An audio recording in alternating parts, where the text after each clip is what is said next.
to make building this thing a lot harder thinking about spiders. Thank you, Mr. Rogers.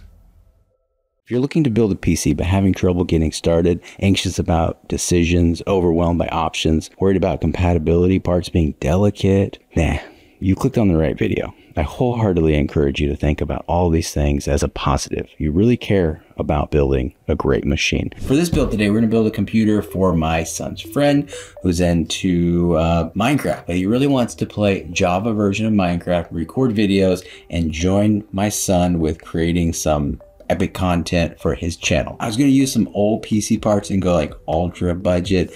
I thought it would be okay for his first build, but after I got to know the kid, he's really excited about technology. I wanted to give him some new parts and kind of elevate his build just a little bit. I don't want to go all in on the old budget parts and then he's not as excited as he is now. So I don't want to hinder his excitement by getting him some old junky parts. Okay, so I broke this up in 10 easy steps so that we can digest it easy, not to be overwhelmed. We'll get through each one of them. Simple, non-techy.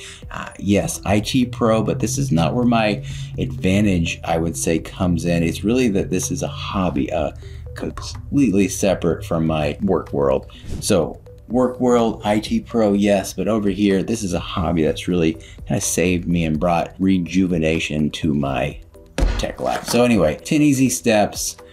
Don't skip step number 10. Step number 10 is a step I don't see in a lot of other PC building videos. And I want you to get all the way to step number 10 so you can take this pride in your machine. Step number 10, I think, puts the finishing touches onto a machine that really makes it your machine where you can enjoy it. And a machine you enjoy, I feel like you use it more and it kind of completes the process in my mind is that step number 10. So don't skip that. Okay, so we'll start with the motherboard. In this season, I'm choosing ITX motherboards.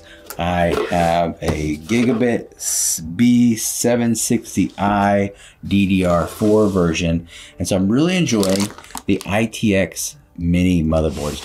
These are smaller boards. They allow you to make a really nice, elegant build. As soon as you pick your first component, there's no way around it. You will start to limit choices. I like to see this as not a thing to increase anxiety, but this is really the way to address all other anxiety. It really kind of stems around the paradox of choice. And there's too many choices, too many compatibility matrices, too wide of a budget. Paradox of choice really hinders us from making decisions. So when I go on the search to find this board, I'm clicking on the ITX. It's really going to limit my choices. You can get 96 gigs in the DDR5 versions of this board, but the 64 gigs is not a limiting factor to you, and one slot works well for you. I would highly suggest ITX mini boards. So everything in this guide as I walk through this is really, in my opinion, if I get anything wrong technical, be sure to leave a comment below for me and the people watching the video. Be glad to share. Some other things with the motherboard, it was priced very well.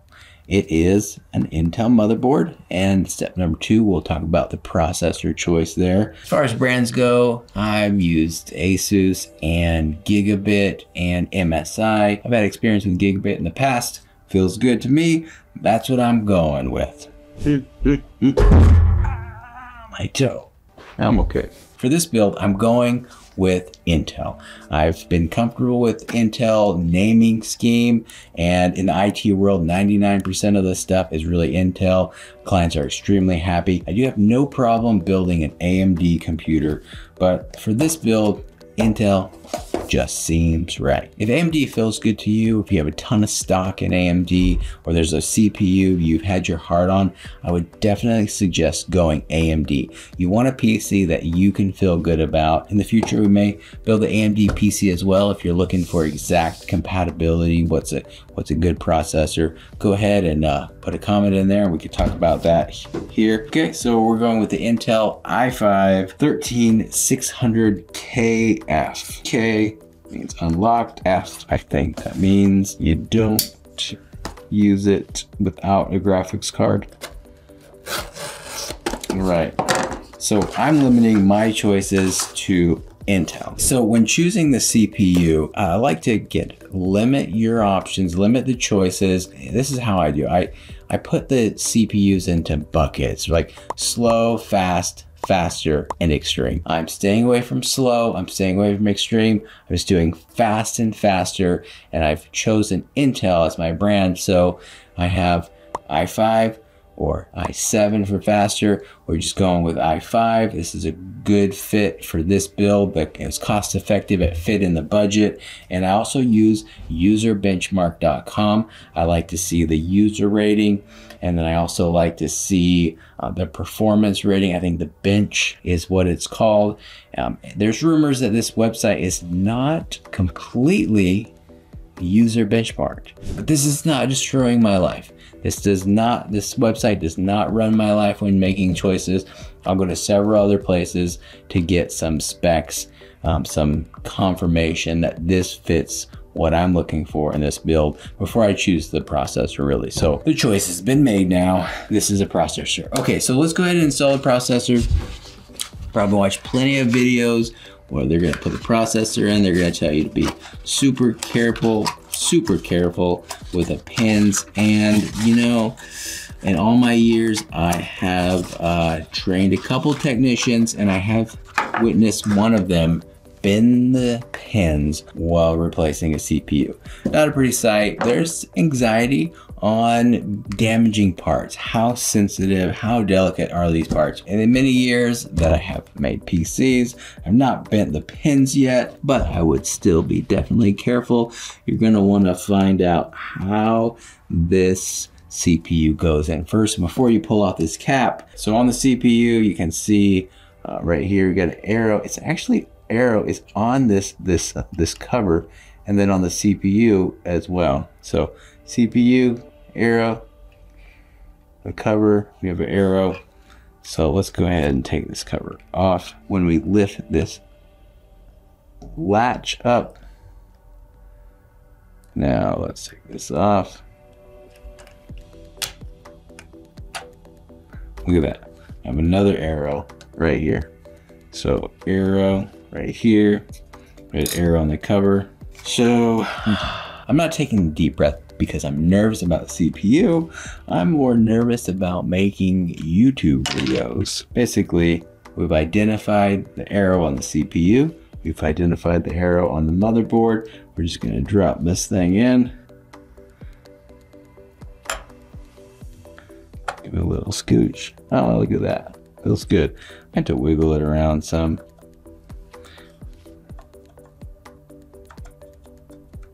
Yeah, that feels good. This is, I would say, the one and only part that is actually worthy of anxiety. It's because it feels anxious, but it's not really going to be a problem. So the tension that is required to close this is quite significant. It's a lot more than you would expect. We're gonna use a very tight latch to put this and hold the CPU in place. Just gotta do it, just gotta get over this part, and it's not a problem. It's a lot of tension, and it's, I don't know how many pounds this would be. Just gonna grab this bar here so you can see right here even.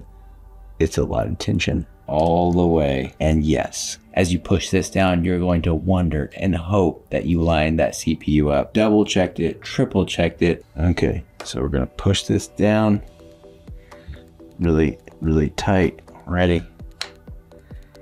Push that under. That was very tight. That is very tight. There's no denying the tension that is on that. At this point, just gonna have to trust engineers. They know what they're doing. Okay, so when choosing the memory, I think of memory as the desk that you're working on. The more memory you have, the more projects you can have open, the more documents you can have open. You can even have a game open, ready to go at the same time. If you constrain the memory too small, it's like having a small desk where you have to take one project off to open up another one, open just a few documents at a time before it's slow, and you're closing one page and opening another one. I like the big desk. I like my stuff open. Matter of fact, I really like an excessive amount of desk space, but I like to think about memory in not only the capacity, but also the speed. So setting a limit on this particular machine, I chose a decent memory speed and a decent amount of memory. If you go high speed memory and high capacity, it's going to be very pricey. If you go low memory and low speed, you're going to constrain the amount of things you can have open and have a smooth experience. I'm going with what's compatible with the motherboard for this purpose of the machine. My son's friend will be using Minecraft Java Edition and recording at the same time. I'm going to stay away from 16 gigs. I don't think he needs 64 gigs of RAM. So 32, I feel like, is the ideal option for this build. As far as memory brands go, in the IT field, I'm seeing a lot of Samsung memory and Dell servers, which is not a common choice that I've ever made for PC building. So I typically go with G.Skill. This is feeling good to me. Crucial is another good memory brand. In the IT field, I've used Crucial Memory. Their website's great. Plugging in the workstation and checking compatibility normally sends me to a good selection of memory. But for PC building, I've seen Corsair and G.Skill is the top choice, and that is for me personally. I'm using G.Skill memory. All right, let's get this memory installed. We're going with the G.Skill. It's a highly awarded memory, as well as RGB lights. They are controlled through the motherboard software as well. So it looks like we have compatibility with Asus, ASRock, Gigabit, and MSI motherboards. We'll control the memory lighting through the motherboard application. So helping others build computers through the years, there's that anxiety for pressing in these memory sticks. It does require some force, but not as much force as the CPU. All right, I like to save my stickers. So when you install the memory, you take the sticker out first and you put it in the slot. And you also have to take the other sticker, the Intel sticker, and put it in the memory slot as well. So this is gonna help it slide in. No, I'm kidding. We'll not be sticking stickers in the memory slot. First thing I like to do is just drop this memory stick in and see that this is not the direction it goes. My notch is on the other side. So my notch is going to require me to flip it around, but that does give me the confidence when I do have to push this in, I know I'm putting it in the right way. So flip it around. Here's what it looks like. Look at that notch, and that's just me dropping it in. So little touch, not really pushing it in all the way. Put these in at the same time. Drop them in. Gotta wiggle just a little bit till it's good. And then I'm going to push these down about the same time on this side. Click, great. Come over here, get it good. I don't want these fins to poke me. Ready, good, 2 clicks both sides, all good. And if you wanna do one at a time, or if you wanna feel what they feel like coming out, and click one at a time, pull it up, click. Nice. All right, time to clean up some before we get to storage. Mr. Rogers. All right, now let's do the storage. So in choosing the storage for this build, I like to think more about the low failure rate and the speed of the storage, not really just the capacity. The capacity is great, but your data should really be stored in the cloud. So I see the SSD as a launch place for my customized operating system, ready to launch games, single player games, or games without the lag of cloud gaming. So I really want a fast drive. I think 2 terabytes is going to be a good choice for this PC build for my son's friend, and he's going to be installing Minecraft Java Edition. Doesn't take up too much space, but he is going to be recording videos, and when he starts to record videos all over the place, he's going to start to fill up that drive. So 2 terabytes, what we're going with. The reason I chose Samsung was because many years ago I was tasked with a project in the IT field to find which brand had the lowest failure rate. So I did the research, and I found that at the time it was Intel versus Samsung. Comparing side by side, Samsung was the clear winner with the lower failure rate. Building PCs for several years, I am enjoying Samsung still to this day. Oh my gosh, this one has a heat sink. What are we going to do? It says warranty void if removed, but I don't think that we'll be able to install that SSD. You can see warranty void if removed. First, let's crack open this heat sink. See what we got. PC building, step number 4, storage. Okay, look at that. Oh yeah, we're gonna take this and put it on that SSD. I'm just kind of going to remove that. Yeah, the contacts on the side look really good.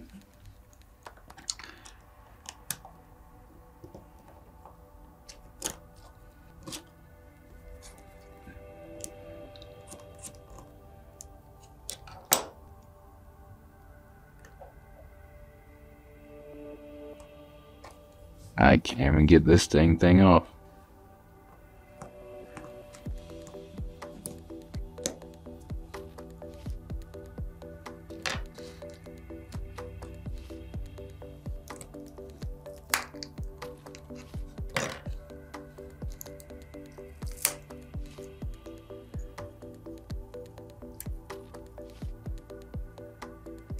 Really training on this. So I'm gonna clear this off because there's a pad already.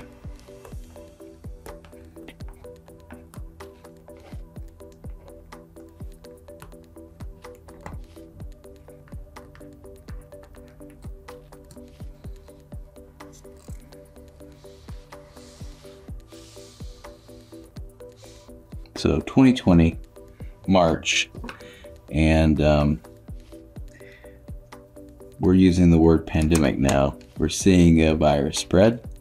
We're not sure of the death rate, and I am in full panic mode, full anxiety mode, and I am concerned about my business. Is my business going to be okay? Are people that work with me going to be okay? Are we going to have a business? Are we going to have an economy even? That was actual question. Obviously we know the death rate was not 10%, but as Italy was reporting the chaos and the death rate, it was looking close to 10%. And so 1 out of 10 people dying would be astronomically high. And fortunately that wasn't the case. But at the time, ultra max stress. And we were off work. So I'm sitting down and I'm thinking, what should I do? So I have computer parts that I purchased several months ago for a PC, and I bought it, I put them aside. I'm just gonna build my PC. And so as I started building the PC, I felt ultra chill. I had never felt that relaxed in many years. Building a PC during a pandemic, the most stressful time of my life, feeling the ultimate relaxation and ultra chill. So how is that even possible?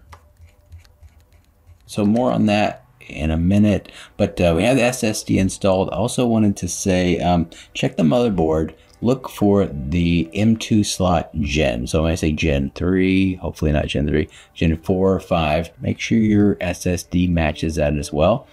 Your computer will do best with the SSD that is the same gen as what the motherboard takes. So look for that. Helps limit your choices as well. All these SSDs out here, if your motherboard takes gen 4, you're limiting the choices. You're putting some guardrails on what you can have. And then also understanding how much storage you need. If you're video editing, you're going to want maximum storage. So I did have a client project They wanted the latest generation for their new machines and also the max storage. At the time, Corsair was the only brand that had this max memory, and I think it was Gen 4 or Gen 5, built the computer with these Corsair drives for the first time.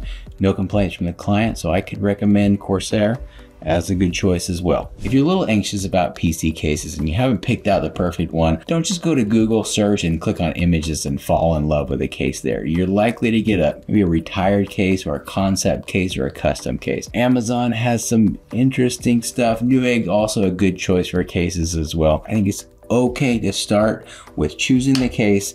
Many times, more than I would like to admit, I have started with a case. I fell in love with this ITX piece of small metal. I don't know. I just love the minimalistic feel. I also really enjoy this large Xbox Series X replica in this NZXT H1. I've built several builds with this case. It includes our step number 7, which is actually a power supply. It also includes a CPU cooler, which is step number 8. And also the cables are managed quite well. The bundle price is excellent for this. So I grabbed it several of these in the last year, 2023. Great sale, $200 each. It's worth about $450 in components. That feels really good when I'm building a computer to give away to my son's friends. So that's why I went with this. All right, let's get a little cleaned up. Thank you, Mr. Rogers. Okay. All right, so what I like about this case was a combination of the bundle, the discount, the pricing is excellent for the components that you get. It looks good. I love my Xbox. Looks like a large Series X. Getting into this thing is toolless. Popping off the back, pop off the front. All right, so what I really like about this case, I feel like it's engineered pretty dang good. I really like how everything is tight. It's like one of those tightly packed boxes that you unpack your product and you can't even put the box back together as well as it was with the product in it. Let's just take the rest of the case off. I'm sorry. That is not fully open. Let's just finish this off. And then this guy slides up. Now we are opened. Okay. Actually, it opens a little bit more when you open the all-in-one cooler. Oh my gosh. Another freaking spider. Did those come factory installed? It's gonna make building this thing a lot harder thinking about spiders. Oh my gosh. Built this like 3 times and I didn't even notice that. Well, place for some SSDs. I just use M2. I did not notice. It's a nice little place for a couple SSDs right here. I was thinking the fan was gonna actually probably help the video card stay cool, but I guess that probably the case. Dual purpose. This entire area is for the GPU. So I put a 3090 in one of these things before, no problems. Plenty of space. It's gonna mount down here. This looks like that guy's gonna help out with the cooling, but also there's a mesh. It's like a mesh panel, so it's gonna let the air out as well. So the video card, I think it's just pushing the air out the side already. Perfect.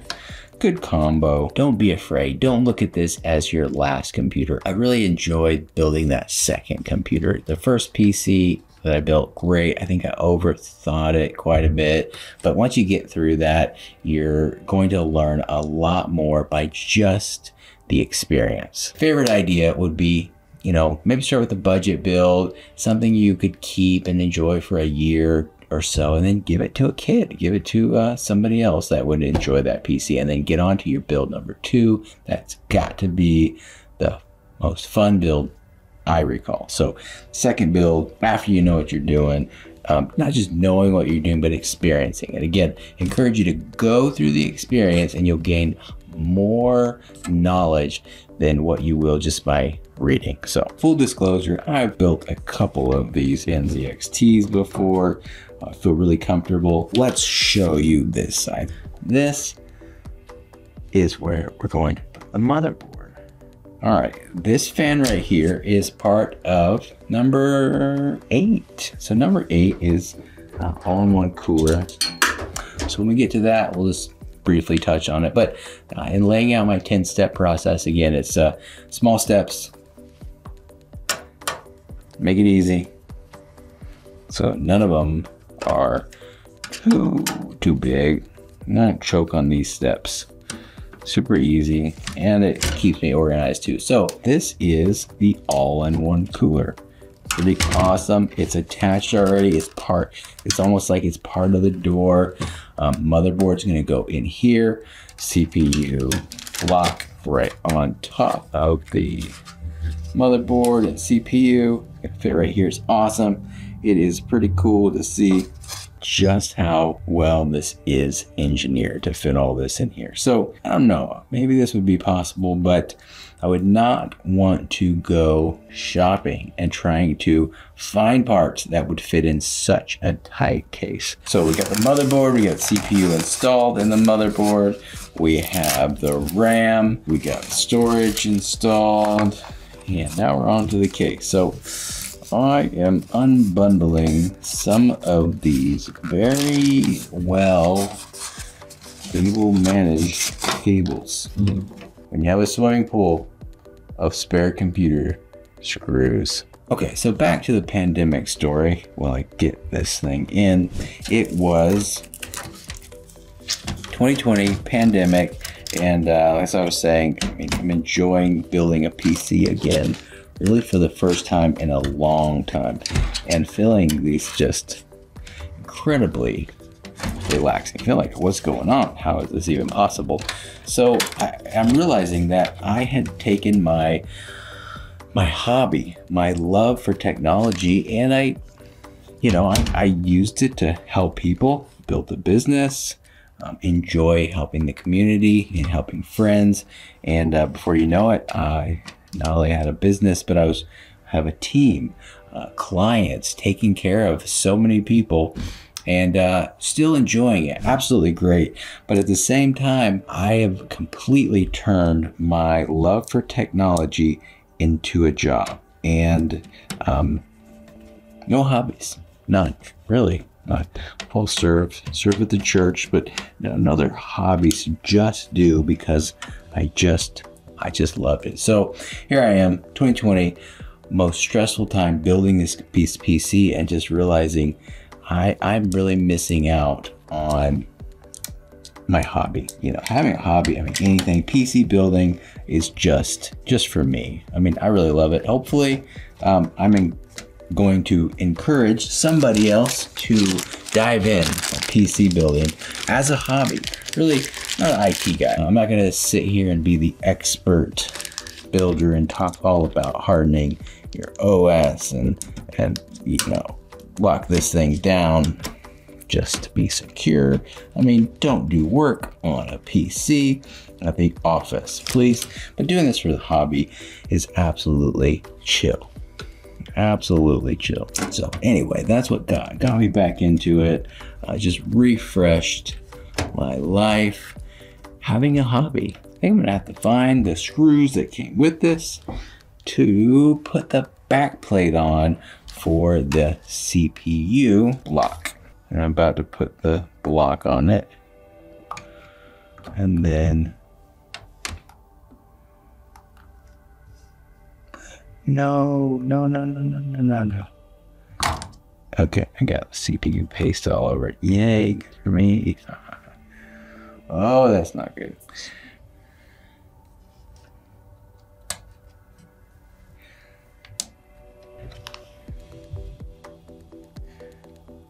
Enjoy my mistake. So I stuck the CPU block.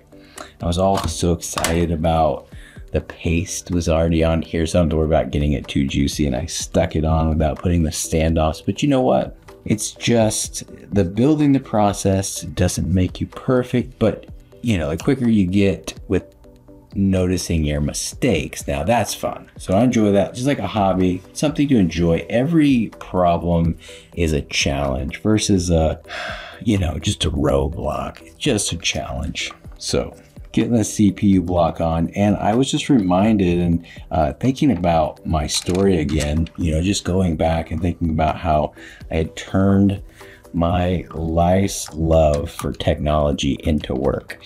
And again, it was great.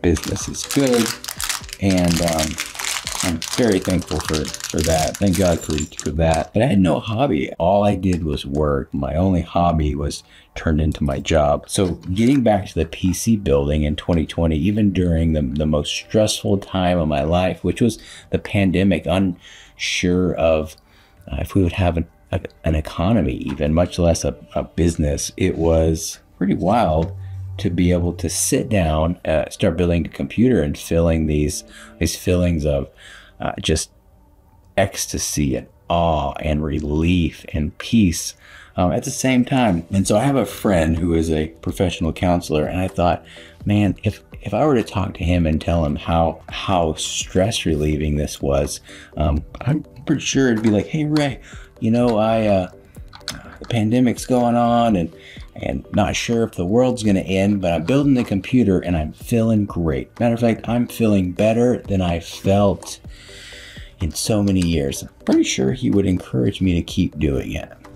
And so as I continued, I started to kind of realize, why is this happening? What's going on? And how am I so relaxed? But basically, what I really found, and so that I spend all my time analytically living my life. So I'm living my life, and I think it's my left hemisphere, analyzing things, analyzing everything I do.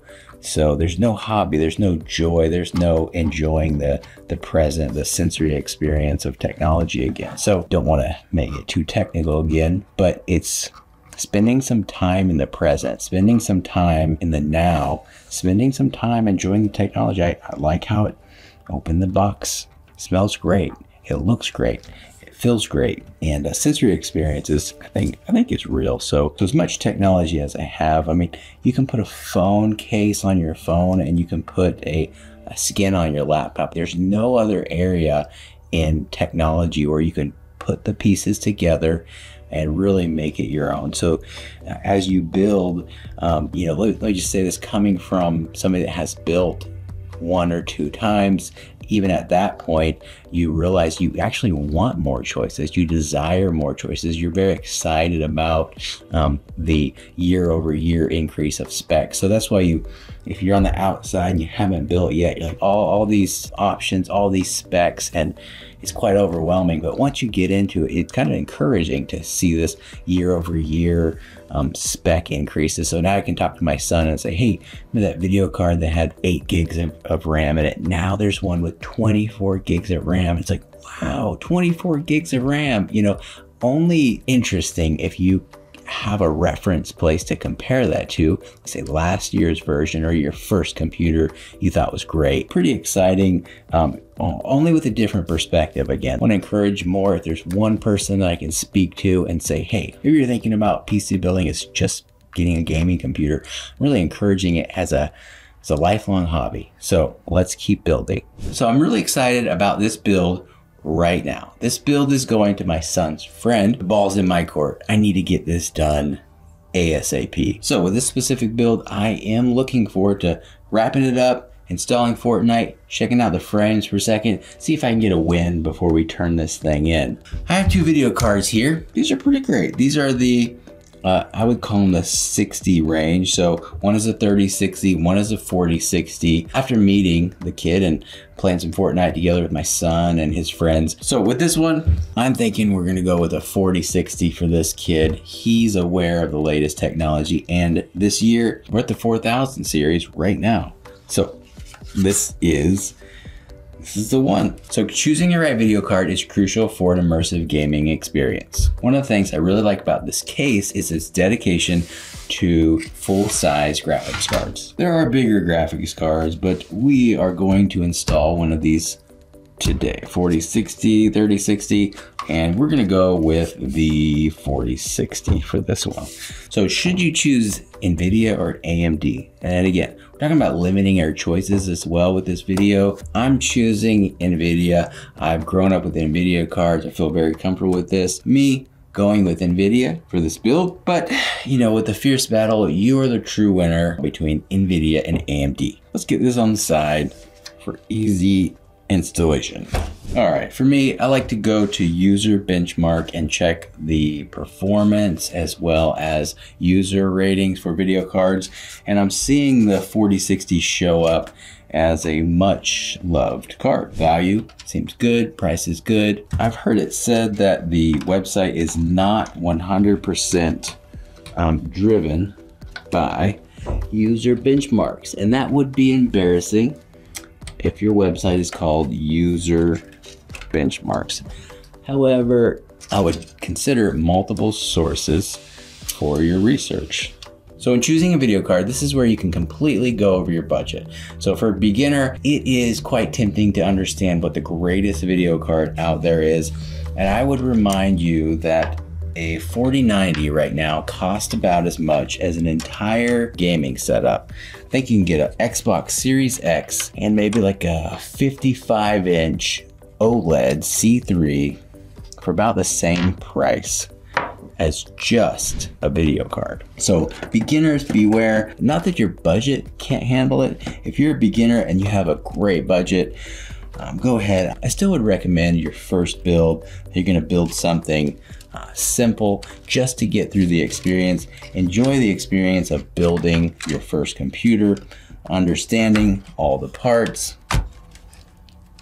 If you go with a 4090, keep in mind you're likely going to need more powerful power supply. You'll want to upgrade your CPU, then you'll upgrade your monitor, then you'll upgrade your desk, then you'll upgrade your home, and you have an entire life cycle creep on your hands now. Getting a wrong video card can completely ruin your life. Not quite. All right, I did make a mistake. Similar to this, I went out and bought 8 3090s, built a mining rig, and at the time it was pulling in some pretty good cash. But things changed. Ethereum went to proof of stake, and that all came to an abrupt stop. And I panic sold the GPU thinking this was the end of the market. Even if I broke even, I lost a lot of time. And this entire situation was driven by emotions. The start of it, as well as the panic ending of it. So I'd encourage for your first build, go in with some basic, reasonable expectations and stay away from the 4090 for now. So many months ago, I planned to build this for my son's friend. Little did I know, my son let him know a lot earlier than expected. So he's been eagerly awaiting this, and I really need to get this thing done. All right, so back to the computer building. We're on number 7, talking about the power supply. This is a part that I don't want to steal the show. Actually, I really want it to be quiet. I value silence in my PCs. Many years ago, I spec'd a PC. I got a 1,000-watt power supply. I probably only needed about 600 watts of power. What I was hoping for is that the draw of the other components would not cause the power supply to overheat. I'm really hoping that the fan does not spin as loud. What I found was actually I had purchased a power supply with a 0 RPM mode. This allowed the power supply to supply power to all the components, and if it's not meeting a certain thermal threshold or whatever, it's not going to spin that fan at all. 0 RPMs, 0 noise. This has become my new starting place when I pick a power supply for a new computer. You can also go to newegg.com. I think there's a power supply calculator, allows you to add all your parts in and get a good estimate about how much power you'll need for your build. This build already has a power supply built into it, cable managed, included, very cost effective, 750 watt power supply. I know this will power a 3090. I hope this will work for the 4060 as well. Speaking of being included in the bundle, is number 8, our CPU cooler. This bundle not only includes a power supply, but also an all-in-one cooler. And these are my coolers of choice. I feel like it has the simplicity of the fan cooling, but also the benefits of the air cooling. It allows you to redirect the radiator away from the motherboard. Awesome lights. Another thing I really like about the all-in-one coolers, you have a little screen on the CPU cooler block. It's like having a little computer inside your computer. It is. Look at this thing. Not even open this. Da-da-da. With this build, we're gonna stick with this all-in-one cooler that comes with the case. It's there. We're not gonna tear it out and try something fancy here. We're just gonna use what's included. It's a great CPU, has a great warranty. We're almost done here. Finishing up with the cooler, we'll get on to step number 9, which is the operating system. And don't miss step number 10. We'll put the finishing touches on this thing to really make it yours. Oh man, I just realized as I'm loading the OS, I've got the wrong video card in here. NVIDIA control panel popped up and I see RTX 3060. This is not the video card that I planned to put in this computer. I thought, let's go ahead and replace it. I'm just gonna shut down the operating system. I think that'll actually shut it down properly. We've got some drivers installed. I saw some Windows updates finished up, and we are going to get the correct video card. Also a great time for some lawn care outside. I just wanted to show you, it's really not that big of a deal. Swapping out a video card. Putting the video card in the first time definitely could have some challenges, but definitely need to get this 3060 out of here. This is not gonna go well. I send this 3060 over to him. If you're talking about a 4060 on the video, maybe only one person would know, but let's not have that. Let's unplug it.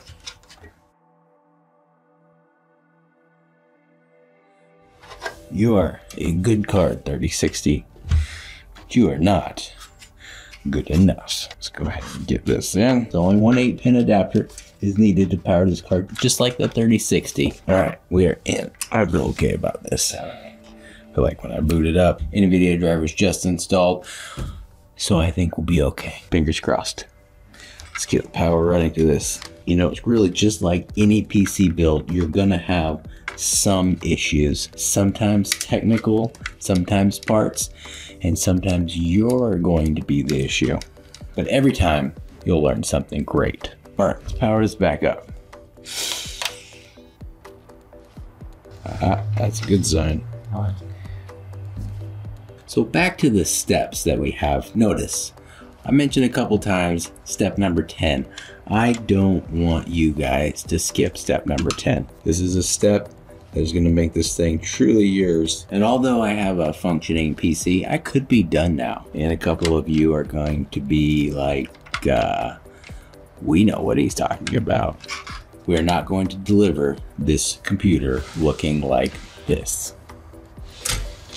It looks like a freaking disaster. If you're hanging in there, we're almost done with the computer. I really need to get this finished today. I'm going out of town tomorrow. Actually, before we go, I need to play a game on it. I need to get to enjoy this computer. I've been here for days building it in the same shirt. Not really, but I do need to play a game on it. And I do need to wrap up our step number 10. Step number 10 is cable management.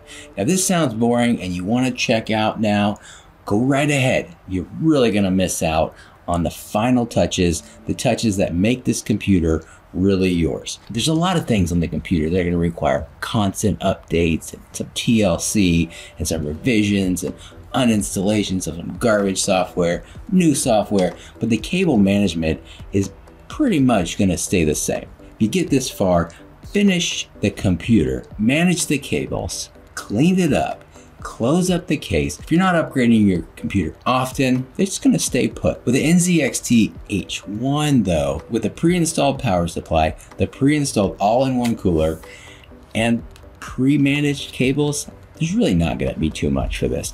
Do enjoy cable management. Get back on.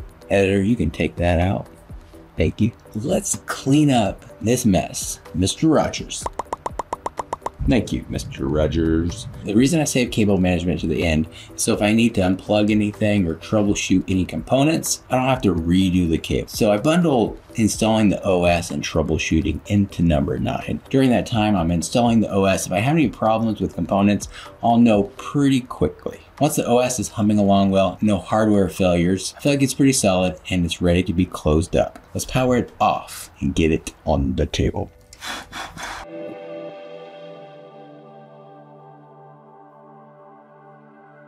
What I'm doing is pulling cables, pull them into the empty space.